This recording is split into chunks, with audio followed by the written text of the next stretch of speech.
फडणवीस आडनावाचा माणूस आपल्याला कधी आरक्षण देणार का, हे पहिलं तुम्ही सगळेजण विचार. त्याच्या आडनावामध्ये खोट आहे, त्याच्यामुळे आपल्याला पुढे पाऊल टाकण्याचा विषयच नाही. काय हे राज्य सरकार, हे फडणवीसांचं राज्य सरकार, हे हाफचड्डीवाल्यांचं राज्य सरकार, हे आम्हाला कधी आरक्षण देणार नाही. समझ रहे हो, समझ रहे हो, समझ रहे हो ना. आमच्या फडणवीस साहेबांच्या आईबद्दल अगर अपशब्द बोलण्याची हिंमत करत असेल, क्या बोला तुम्ही?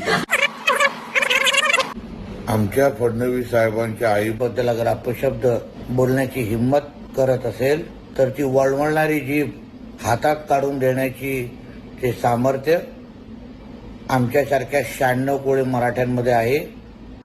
रुको जरा, सबर करो. आज राज्याचे मुख्यमंत्री कोण आहेत? फडणवीस. फडणवीस आडनावाचा माणूस आपल्याला कधी आरक्षण देणार का, हे पहिलं तुम्ही सगळेजण विचार.